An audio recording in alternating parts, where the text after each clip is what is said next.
আল্লাহ একদিন আজরাইলকে জিজ্ঞেস করলেন, হে আজরাইল, বনি আদমের রূহগুলো তুমি কবজ করেছো, দায়িত্ব তোমার। হে আজরাইল, তুমি আমারে জানাও না ওই বনি আদমের মধ্যে কোন কোন রূহ কবজ করতে তোমার অনেক কষ্ট হয়েছিল।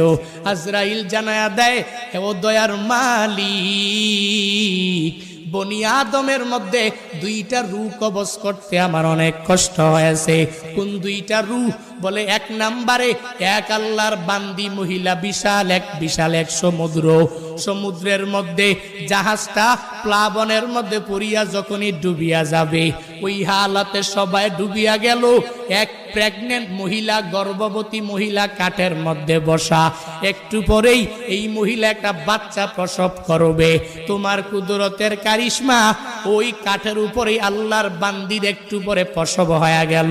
সন্তানটা দুনিয়ার মধ্যে ওই কাষ্ঠের উপরে যখন দুনিয়াতে আসলো, তখনই তোমার অর্ডার হয়ে গেল, হে আজরাইল, যাও এই বান্দির রূহটাকে কবজ করে তুমি নিয়ে চলে আসো।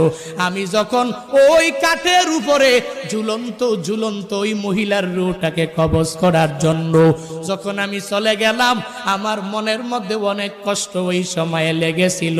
কারণ কি আল্লাহ জানেন না? কারণ হলো এই কাঠের মধ্যে যে এই বান্দি সন্তানটা, ওই সন্তানের কি উপায় হবে, কই যাবে? কারণ দুনিয়াতে তার মা থাকবে না।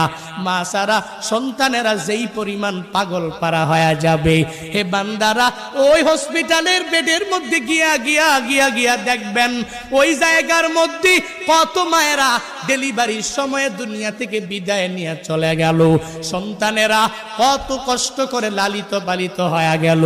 কারণ দুনিয়াতে মা নাই। মা ছাড়া সন্তানটা দুনিয়াতে টিকে থাকতে পারে না। 70 বছরের ওই মুরব্বী নিজের মা হারাইয়া কান্দে, চোখের পানি ফালায়া ওই বাবা হারাইয়া কান্দে। কারণ বান্দা তো জানে আমার নাতি নাতনির অভাব নাই, এই দুনিয়াতে আমার ছেলের অভাব নাই, এই দুনিয়াতে আমি সব কিছু দুনিয়াতে পাইয়া গেলাম, এখন আমার কোনো কিছুর অভাব নাই। কিন্তু আমার মা ছাড়া আমার এতিম অবস্থা হয়ে যায়, আমার বাবা ছাড়া আমার এতিম অবস্থা হয়ে যায়।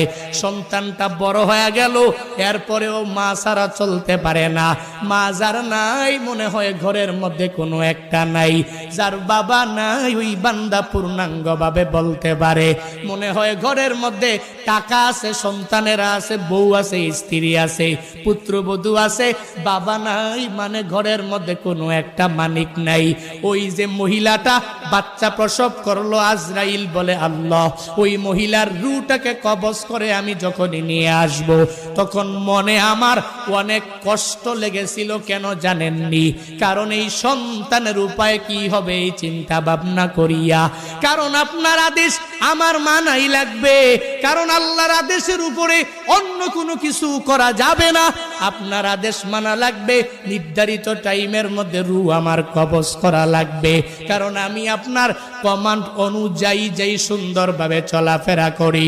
আজরাইল তো কারো কাছ থেকে বান্দা অনুমতি নেয় না, শুধু নিয়েছেন নবীর কাছ থেকে।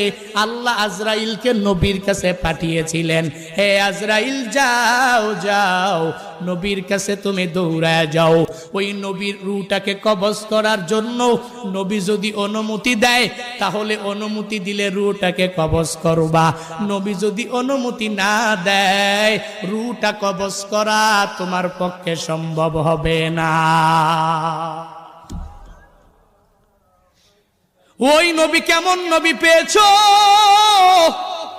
যেই নবীর রূহটাকে কবজ করার জন্য আল্লাহ আজরাইলকে পাঠাইলেন, আর বললেন নবী যদি অনুমতি দেয় তাহলে কবজ করবা, নবী যদি অনুমতি না দেয় তাহলে কবজ করতে পারবা না। আজরাইল নবীর কাছে আসলেন, আয়েশা বললেন, হ্যাঁ নবী আমার, আল্লাহ পাঠিয়েছেন, যদি অনুমতি দেন রূহটাকে কবজ করে আমি নিয়ে যাব, যদি অনুমতি না দেন আমি কবজ করব না। নবী আমার বলেন, অনুমতি দিব না, আল্লাহর কাছে আমার একটা কথা বাকি রইল, হে আজরাইল, আইনা আখি জিবরাইল, আমার ভাই জিবরাইল কই, তুমি আমারে জানায়া দাও। যখন আজরাইলকে বলা হলো, আজরাইল বলে জিবরাইল ফিস সামাইল উলা, প্রথম আসমানের মধ্যে জিবরাইল বলে যাও যাও, ওই জিবরাইলকে যা খবর দাও আমার কাছে আসতে বলো। আমি জিবরাইলের কাছে